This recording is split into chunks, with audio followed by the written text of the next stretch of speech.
Yep. Good afternoon. I am Belva Junker of the League of Women Voters, and I welcome you to our April 14th meeting here at the YWCA.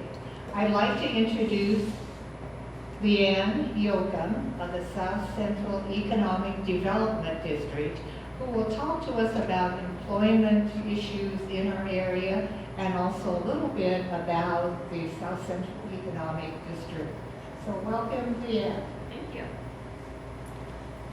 Well, hello. Yes, the South Central Economic Development District. I am the Deputy Director there. I've been with the organization for a year and a half, and we serve 13 counties. And I'm going to, if you have an annual report in front of you, you can flip to the back side and you can see the area that we cover. And for those online, you can visit scedd.us. And right there you'll see what we're all about, and that was just a good landing spot because we can serve as a resource for lots of different communities. But the title of the presentation today is Rural Economic Development, Responding to Immediate Needs and Preparing for the Future. And in advance, I got a few questions, very challenging questions, and I wish I had the answers to all those very tricky questions, but in a roundabout way, in somewhat of a direct way, I think we can kind of peel back that onion, the multi-layered onion that is complex about economic development and what is at play right now in our environment. So on our agenda for today, first of all, what is an economic development district, who we are, what we do, and then I'm going to cover the three facets that are really impacting workforce: housing, broadband, and childcare. And then on some of these slides, for you that are civic-minded and perhaps very active in your communities, there's even some opportunities sprinkled throughout where you might decide to learn more and get involved. On the next slide, you'll see the state of Nebraska, and we are divided into 9 areas as an economic development district. We have our own counties that we serve. We are represented on this map in purple, and so NROC is what we're all an association of, and that stands for Nebraska Regional Officials Council, and we do not work outside of our zone, so we are proprietary and non-competitive, so we only work within the 13 counties, and just if you're just over the line of the county of our region, then you'll go to the other districts. So that just represents our whole state, and this is actually fairly new to Nebraska. About 20 years ago, it took some legislative actions because there was areas in the central part of the state that were not covered for economic development in this way. So we are now all fully covered, and there are shadow organizations just like us, like SCED as we refer to us, all across the state. On this slide, this was the Nebraska State Statute 13-1904 that developed the development districts and established them as being that regional resource center. And our purpose is to provide planning, community, and economic development and technical assistance to local government. So we serve as an arm to local government.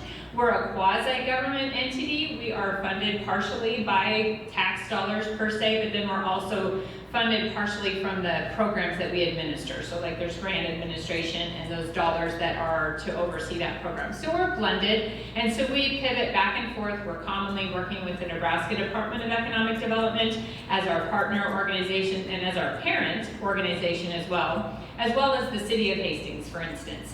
And so we are designated through the Department of Commerce and the U.S. government.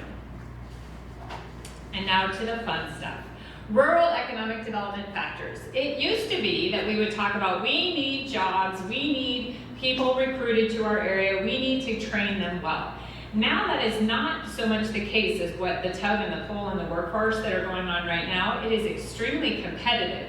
In order to recruit and retain workforce, our dialogue with this and economic development has been focused on these 3 areas: housing, childcare, and broadband technology. And today I'm just going to unwrap those a little bit and talk about some of those factors that are influencing why the workforce is the way it is today. So everyone knows that there's help wanted signs everywhere. Now hiring, and they've got hiring bonuses, referral bonuses, and everything. So what I'm going to share is just a lot of facts and figures and just kind of break this down of why is that the case. Everyone knows that state of Nebraska's unemployment rates are near record lows. I've just looked it up, and we're right behind North Dakota and South Dakota. So we're actually 3rd in the nation, but we have been 1st in the nation with the lowest unemployment rate. Well, there's a reason that the Nebraska, the Good Life is Calling. Have you heard of this yet, this new tagline? It is what they have branded themselves. Everybody knows Nebraska is the Good Life, but the Good Life is Calling, which is a very intentional message. This is to reach outside of our state boundaries and recruit those qualified workforces and bring them into our state. And so this is one of the slogans. It's a really neat website if you want to check it out. They've got a lot of great stories that they share on it. And it is thegoodlifeiscalling.com.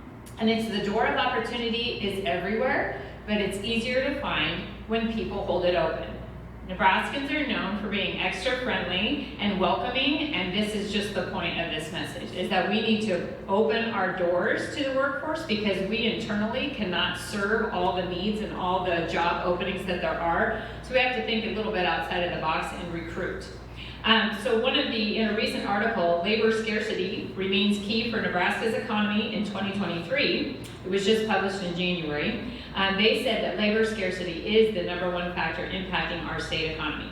And one of those economic conditions that improved is the pace of hiring, but it's because we're competing for a scarcity of workers.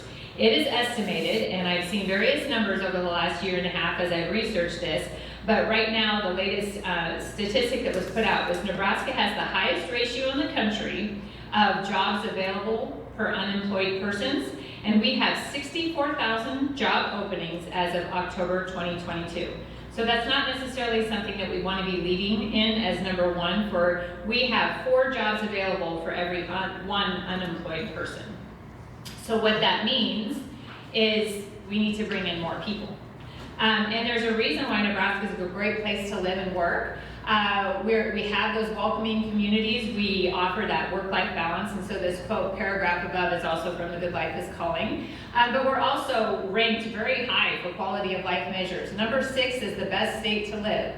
#2, best state to find a job. Well, that's no wonder because we've just discovered there's plenty of them. #1, lowest in employment, and #7, best economy in America, and that's because we have a fairly diverse economy.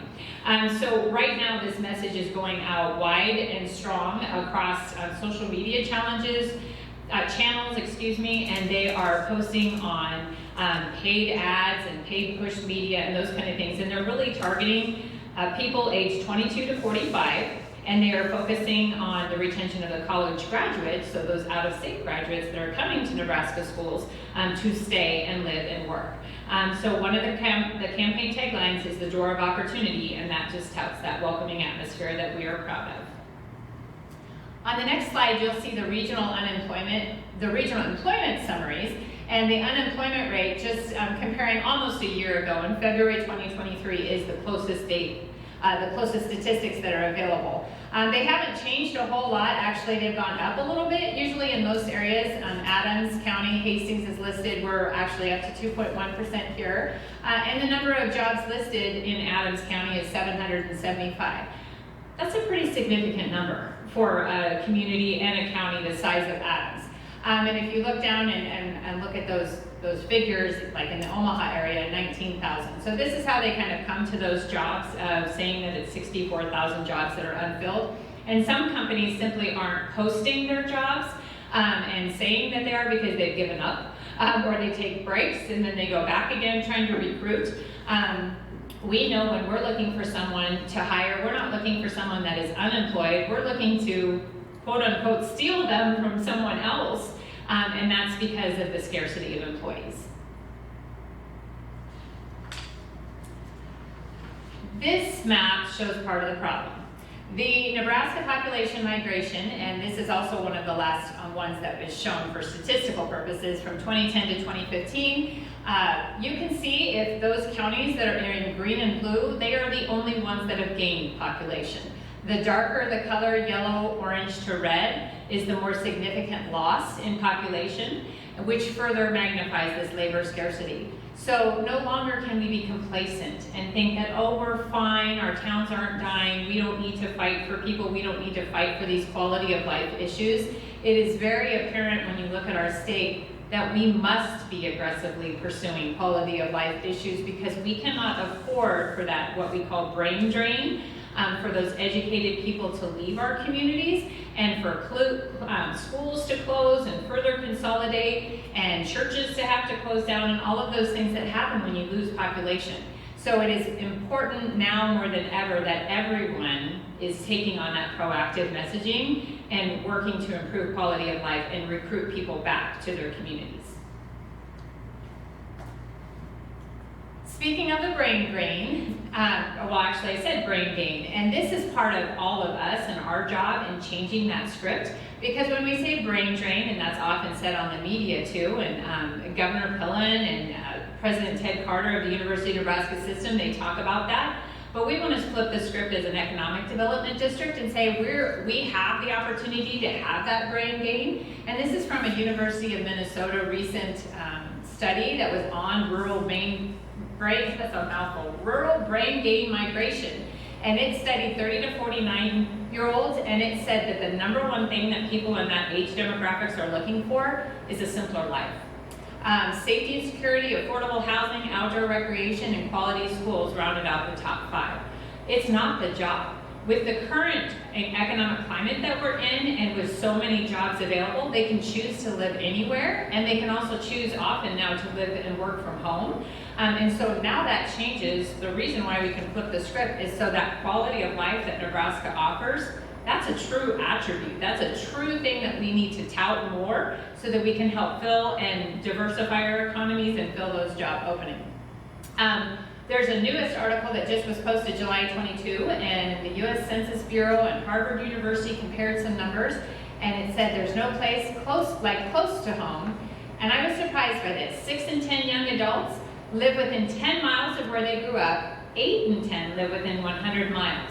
And on the next slide, you'll see where we've done some of our own surveys. The Nebraska Community Foundation has surveyed, every year they do this. They just did some great graphics from 2020. And this was, mind you, probably the survey was done right before the COVID-19 pandemic.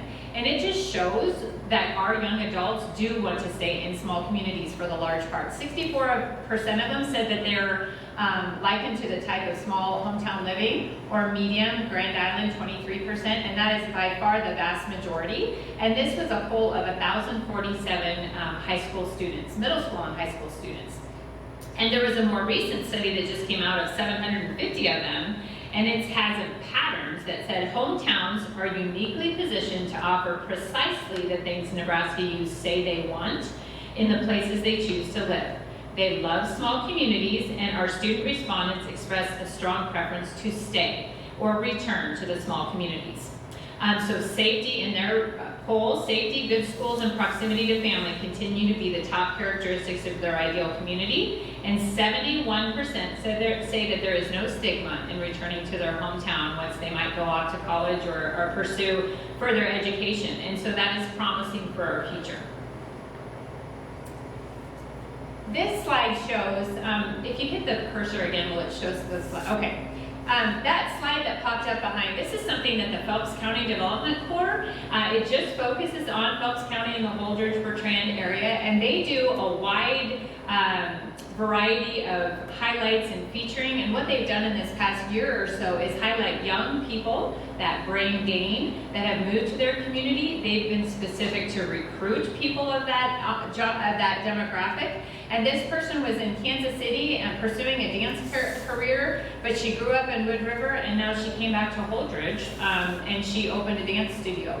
On the next article, what this just shows is that it's everyone's responsibility or no one's responsibility to tell the story, right? And they're simply just telling the story. Does it show the next? If you hit another, there we go.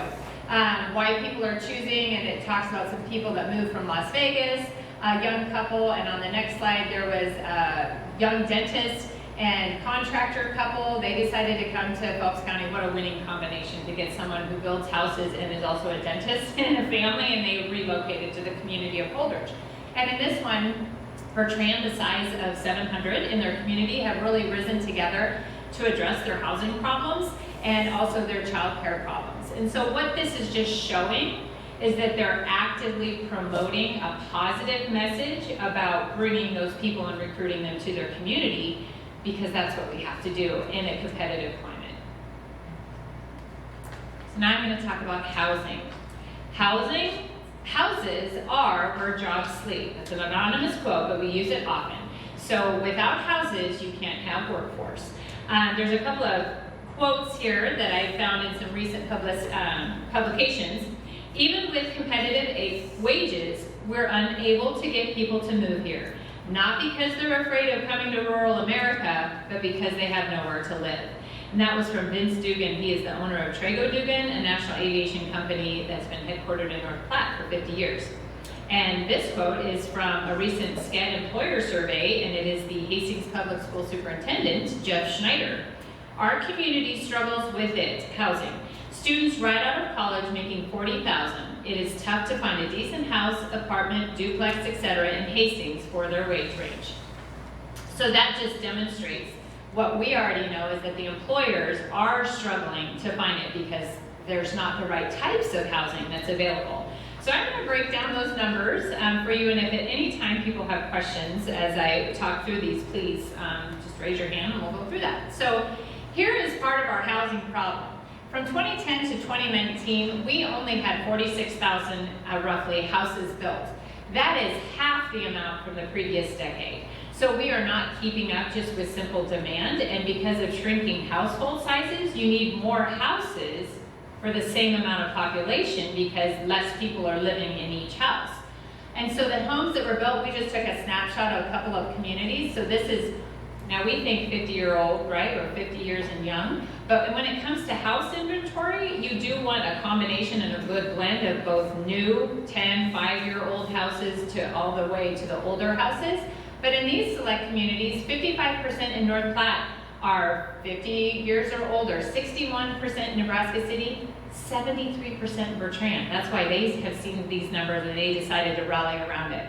Workforce housing is often blamed for nearly, again, here's another number that they throw out, 70,000 jobs unfilled.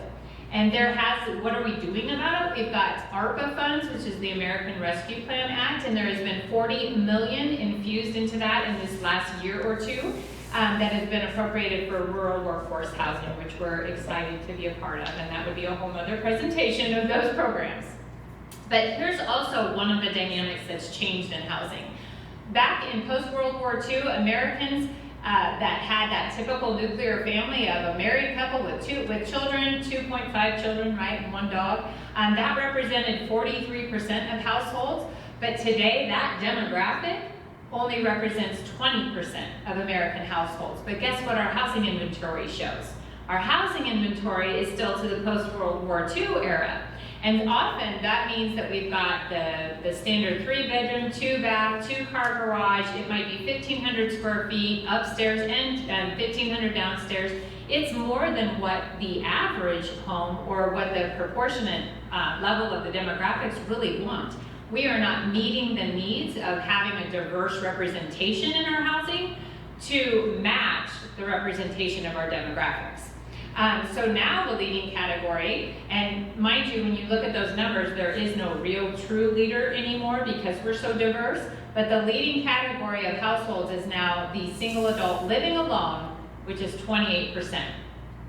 And on the next slide, I break into some of those numbers. And this chart is a lot of numbers to kind of try to focus on. But what this shows on the left-hand side is it shows that 73% of our households are, that's representing the single person, the couples, and adults living together represents 73%. You would argue that if you're just no more than 2 people, 1 to 2 people in a home, you would only need a studio 1-bedroom or a 2-bedroom home. Yet only 38.2% of our inventory is representative of that demographic. And so when you look at the nuclear family or single parent families, that represents 27%. However, it's 61% of our inventory in housing. So we're just off. Our kilter is off and we're not adjusted right and we're not meeting those demands. And we also, it's not affordable. So those bigger houses are not affordable for a single person living alone. Next slide. So what can we do about it?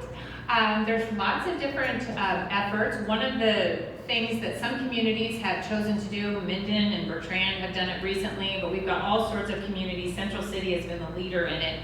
they've formed local investment clubs. What can investment clubs do to solve housing? They can go and purchase abandoned, vacant properties, and they can flip them. They can get them back on the economy. It's a lot cheaper to flip a house than it is to build a new with rising construction costs. That's also what nuisance abatement, enforcing nuisance ordinances and doing vacant registries, is that gets those older homes that are just sitting there not contributing, but they're already hooked up to utilities, they already have sidewalks and streets to them, so they're a lot cheaper to flip. That gets them back into the inventory. And then you've got TIF, tax increment financing, and micro-TIF that can encourage housing development, down payment assistance, and then the last three are just programs that are listed that are offered through the Department of Economic Development, which we also provide resources, and we're working every day on those particular programs. If you're really inspired to learn more about housing, we have a great learning network. It's at homene.us. Once a month we do a webinar, and of course it's free, and you can go on and you can see one of 56 webinars that we have recorded on there, and it talks about housing resources and housing success stories. Most are in the state of Nebraska, although we've gone a little bit around our region to highlight some successes, but we welcome you to join that if you feel inspired. And then we also do gatherings in person, and we have one coming up on June 22nd, and any member of the public is welcome to attend those.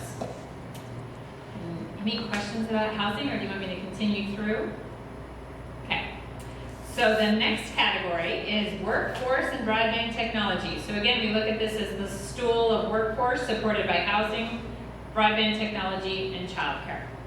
And everyone knows that we don't go far without our phone, right? Our smartphone and the ability to network and to work from home has become huge. Well, this is just a chart that kind of shows, and I was just surprised because everybody thinks where farming is leading in the state of Nebraska, but this is how diverse our industries are. And if you look at number one, which is finance and industry, meaning it contributes 17,400 gross domestic product per unit. Manufacturing is a close second, and then you've got real estate and leasing and healthcare and social assistance. Well, the number 1, 3, and 4 spots, a lot of those jobs can be work from home. You can do finance and insurance industry, you can do real estate and rental, or work out of your home and things, and as well as healthcare, social assistance, all the health resources and things that are provided. So what that means is that in order for us to grow our economy further, it's even more important that we have the technology, broadband resources that we need. And so those hands-on jobs like manufacturing and agriculture, they are not necessarily the ones leading with the gross domestic product. So on this one, I'm just going to break down some of the jargon, because when you start talking broadband and technology, there's all kinds of terms that are thrown out there that a lot of people just are not familiar with. So the upper form, if you ever hear, how's your internet speed? Is it fast enough? And they might say, we can give you 100 over 20. Well, 100 over 20 means the download speed measures how fast it's being received from the internet, and then the upload speed is the second number, and it measures the data that you send from your computer to the internet. And then this will all make sense while I explain this, but the miles of a broadband network, this is where our challenge is in rural Nebraska. We have the first mile, which is pretty much covered out of the hubs of all of our cities and things. Then you've got the middle mile where it starts branching out, and it's covering all the metropolitan areas, and for a large part, it's even reaching smaller communities down to size 200-300 we're seeing. Where we're not reaching everyone in the state of Nebraska is the last mile. And that is especially impacting our rural customers, our rural residents. The national standard, back to the upload-download speed for Federal Communications Commission is 100 over 20. A lot of people, in fact, I would say most, the high majority in Nebraska do not have 100 over 20. And that's what you would need to efficiently and effectively work from home. And most of us are not even, I live in the country and can rarely work at home because my broadband speeds don't support it. And I'm far from that. I am lucky to pull 10 on a good day. So far from the average in order for me to be able to work from home. It is another fun fact, installing fiber, broadband fiber, Anybody want to take a guess at how much it costs per mile with the current economy and the current labor costs? 25,000? 25,000 You're is close. really low. It used to be. It's now at $30,000 per mile just to run broadband fiber. On this next slide, it is the state map of our broadband speed test. Now these numbers hopefully make sense. So you'll see the dark orange, and there is some disputes among the accuracies of all speed tests, and I would dispute even the accuracy of this. And FCC, the Federal Communications Commission, has been working, and there should be new maps coming that are more accurate. But according to this, if you're in the orange area, which this was based on a census tract, so everything around a whole wide area, if one spot was covered, they would mark it orange. That's why it's not exactly accurate. But they are saying that the ones in orange, they meet the federal standard. But if you're in the yellow or blue, you are well below the standard. How is your internet service here? Do you all live in the city of Hastings, or anybody live outside the city limits? How is your internet? It's good because it's boosted off the leg of the next door farmer. Nice. Do you have fiber? Fiber to the home? No. No fiber to the home. And if you don't work from home, or if you're not trying to do some of the precision agriculture things that are out on the economy right now, you might be fine. But if we are to advance as a state and to offset our labor shortage, we're going to have to use technology more, and we're going to have a robust infrastructure that we don't currently have. Blueprint Nebraska has submitted a plan, and it was actually before COVID-19, and they had a roadmap that was offered by Assessment and Strategy, and it has become even more relevant in post-COVID. And their quote, "There's no topic more representative of this than the need for statewide broadband access. Whether it's education, commerce, or quality of life related needs, broadband is no longer a luxury, it's a primary need." And that was Jim Vogel of Blueprint Nebraska. So what do we do about it? Well, the broadband fiber is the gold standard. So a lot of people have things going off of water towers, and those are called wireless points, and I won't get into all that jargon, but that is not future-proof. That does not get us ready for the next era and the next fancy tech devices, and it doesn't allow, for instance, Precision Ag to work robustly how they need to. In order to work towards the future, we need to have fiber, and fiber everywhere, that last mile, which is at the cost of $30,000 a mile. And so there is a legislation floor, if you've heard about this. Governor Pullen actually announced this on his first full day of office, that he was going to establish a state broadband office. In our opinion, this is long overdue. We have fallen behind even our neighbors in broadband expansion, and so it's desperately needed. Political parties aside, we need better broadband. And the number one goal that's been identified, and granted this is in committee level 2, I believe, of the legislators, the second review, but they have identified the number one goal of connecting 99% of residents, particularly those in rural communities, to high-speed internet by 2027. That is a lofty goal. That is a very expensive goal. So how they're going to accomplish that right now, there's called Nebraska Broadband Bridge Program. There was $20 million invested in 2022, another $20 million this year, and growing, and they are going out and so internet service providers can go after these dollars and invest them into building fiber networks in rural areas. And then they have what's called Broadband Equity Access and Deployment, which is called BEAD. That is another huge infusion of federal dollars, 200 to upwards of 400 million-ish, that could be coming over the next 5 years. We in South Central Economic Development and all the economic districts, we're working on a digital equity plan right now that will be submitted that will qualify us for more dollars. The more need we show, the more dollars that we qualify for, the more people on our map that's accurate, that shows they do not have the minimum standards, the more dollars that we'll get. And so it's all about expanding that digital inclusion and digital literacy. Well, you can't have digital literacy if you don't have connections. So it usually always comes back to you gotta have access first before you can have the literacy to use those devices. All right, the last topic, as if all that wasn't enough, right, is childcare.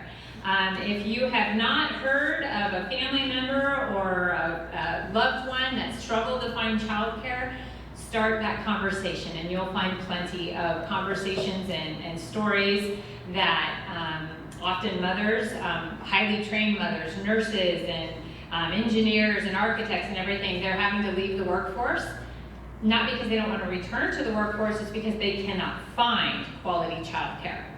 On this next slide, there's some statistics. Without a strong early child infrastructure, Nebraska will struggle to attract and anchor young families, strengthen its workforce, and grow communities. 91% of Nebraska counties lack sufficient childcare options to meet the demand.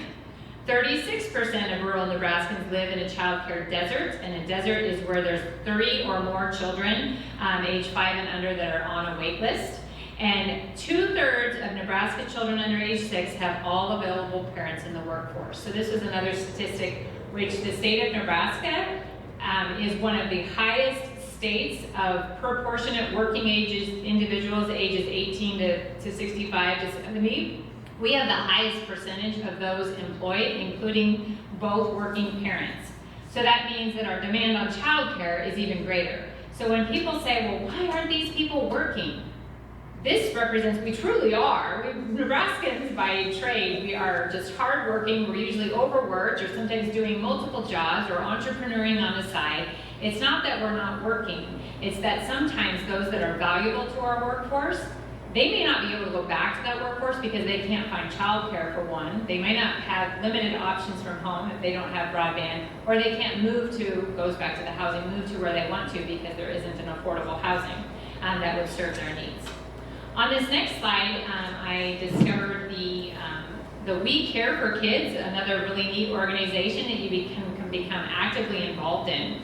31% of parents of children 5 and under said that they left the workforce because they couldn't find affordable child care. That is directly contributing to our 60 to 70,000, whatever number you want to use, of the number of unfilled jobs because they didn't have quality child care. 84% say that of Nebraskans say that the lack of child care is a problem, and they want Nebraskans to come together and solve the problem and invest in solutions.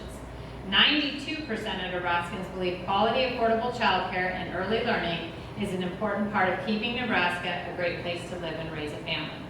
So one of the agenda items, if you will, and again, not being political at all, that they have wanted, they're choosing to pursue and explore further is that perhaps childcare 5 and under should be embraced just like our K through 12 education has been and is supported by our government in taxes. And so that's kind of part of that conversation. That's what some states have done to solve this problem. Because when you raise the income levels of a child care worker and try to pay them more, well, you've got to raise the rates. Then all of a sudden, I was just talking with somebody and who was knowledgeable. They estimate the cost at a child care center is between $9 and $9.50 a child per hour. That's the cost to provide that quality level care.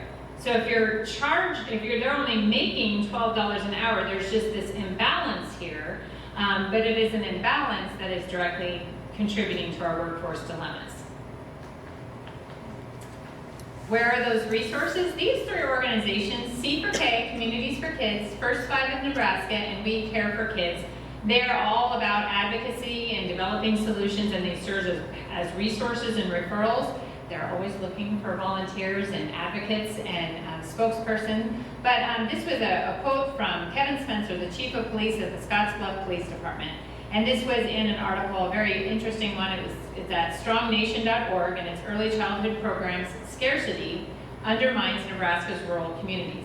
His quote, "Quality early childhood care and education are critical for communities like Scottsbluff to thrive. They provide safe learning environments while parents are at work and teach children the skills necessary for success in life." So somehow, some way, we're going to have to figure out this part of the challenge. LB 319 is on the floor right now, and it is funding to support providers, child care statewide. It would allocate $100 million to supplement provider wages, increase child care slots, and support 6 pence programs, which those are for 2-year-olds, throughout the state. Why do we need to supplement provider wages? Because of the labor scarcity, because there's not enough people to go around. If you can even go to a fast food and you can make $15 to $16 an hour, we've got to be competitive. So one of the questions that you all had posed in the email that Bubba had shared with me was, how has the minimum wage increase? Could that be impacting the workforce? Well, right now, you could argue it's a non-issue because the market is already demanding a higher rate. I have a teenager son and he's already scouting out where he's going to switch. He works for one fast food restaurant and he wants to switch this summer when he has a break, and he's going to go to the highest bidder. And he's upwards of, he's at $13 an hour, but he's seen the signs and now hiring, he knows he can make $15 to $16 an hour, which is well above even what they're proposing, the federal minimum wage hikes. So it's all about supply and demand. And right now we have way more demand than what we have supply for. One of the other contributing factors, I couldn't find it, it's more of an anecdotal one, but after COVID-19, there was a lot of older Americans, older Nebraskans per se, that were choosing to stay in or return to the workforce because they wanted to. They maybe were already retired from their primary job. And through the pandemic, they just decided, you know what, I'm out. Substitute teachers, that impacted a lot of different industries where people were maybe went back to the workforce or did a different career because they wanted to. And with the COVID pandemic, they just chose not to return. So that left another void, but they're not technically unemployed because they're already retired. They're just, they were overemployed, you could argue. So we just like to embrace this flipping of the script. We like to say that we're the middle of everywhere.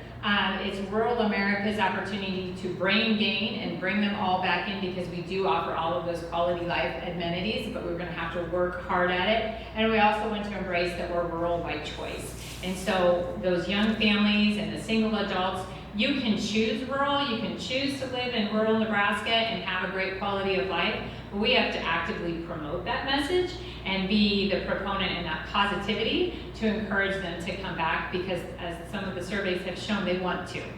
So we just have to continue to reinforce that messaging.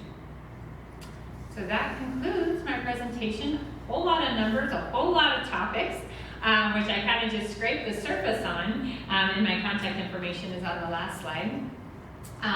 But do you all have any questions? What are you seeing schools do to educate students about professions available in the community? Because many parents go to work behind closed doors and their children don't really know what they're doing. Yeah, my kids don't really know what I do either.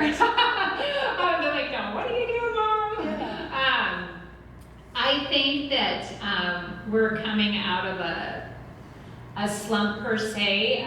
Guidance counselors, et cetera, I think it happened a lot in the 90s and the early 2000s where it was four-year college. Everybody's got to go get that college degree. And they tried to make everybody fit in that mold. What happened then is that our trades and our careers that are very respectable and everyone needs a plumber and electrician and the contractors and things, we have a slump. And so now that has been realized. So they're not going with the one size fits all. I'm not familiar with Hastings Public School to know if they do this, but I know that Grand Island Public School and Kearney Public School, they have cohorts that you go into. So they're not saying everybody needs to get even a 2-year degree or a 4-year degree. They are saying you should go get certified, licensed, or apprenticeships in some things so that you have that skill base built. So I think they've really changed that dialogue for a good reasons to help some of those demands on our trades and industries. And plus, it's just a better fit for some kids.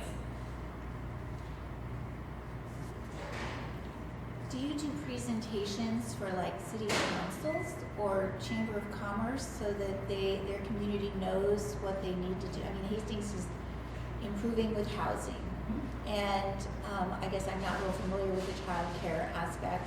I live in town. I have great internet, so I'm thinking that's okay. So how do you outreach? We usually go where we're wanted, generally speaking. So we go when invited. If you look at our annual report, you can see that we're sprinkled throughout all different communities, and we're helping make and collaborating and partnering to make a lot of things happen. Most city leaders know these are a problem. There are no easy and one size fits all solution to them, so they're usually complicated, and there's no quick fixes either. So it's a long process. If you go towards the back page, the second to last page, like for childcare, for instance, you'll see all of those communities that are tapping into the C4K funding, and they are trying to solve one community at a time.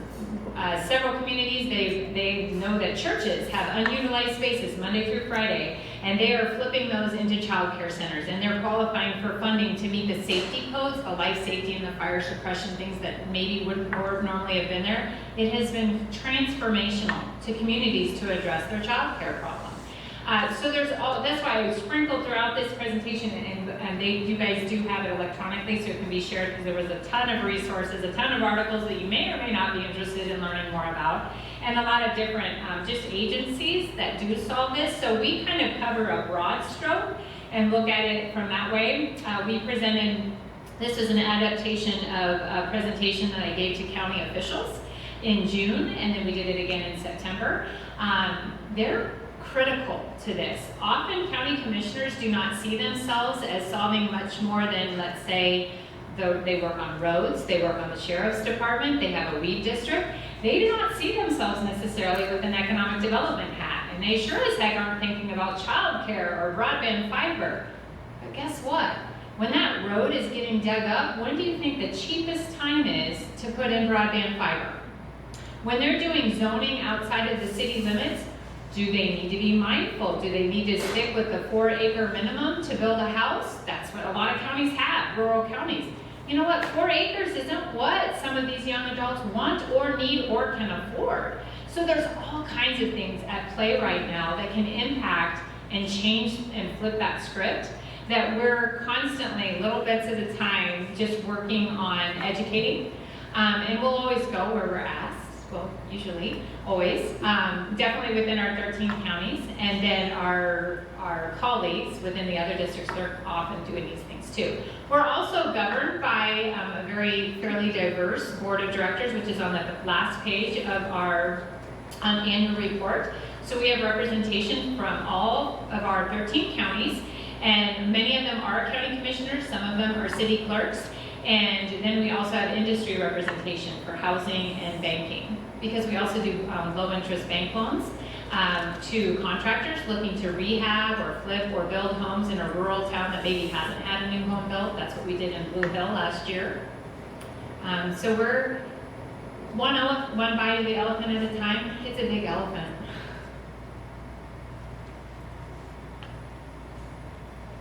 Any other questions?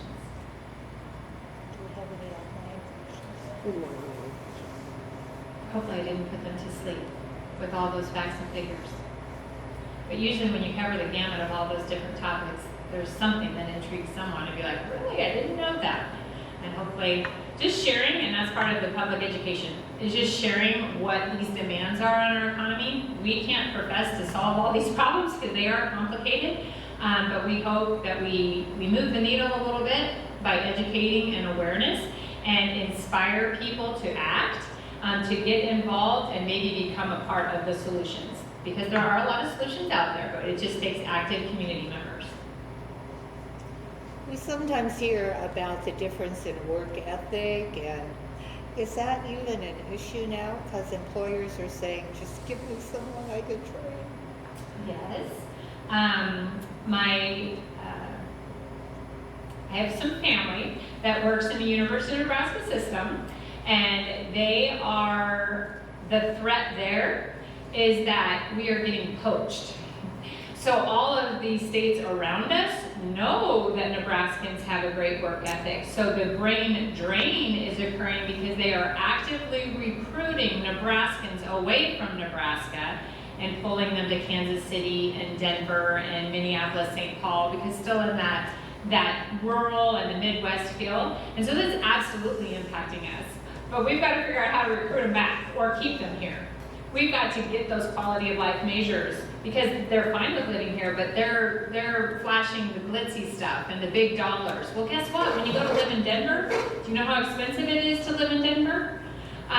So just go visit there. Go skiing there a couple weekends a year, but get your true quality of life here.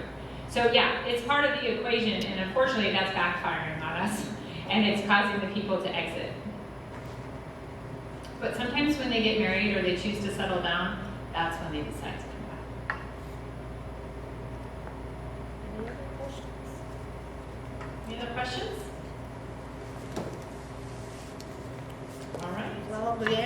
Thank you so much. Thank you for filling our heads with lots of information. A lot of information, yep. All right, thank you for being a part of this today. And that concludes our program. We will be meeting again on the fourth Friday in April. Program to be determined yet, so stay tuned. Thank you.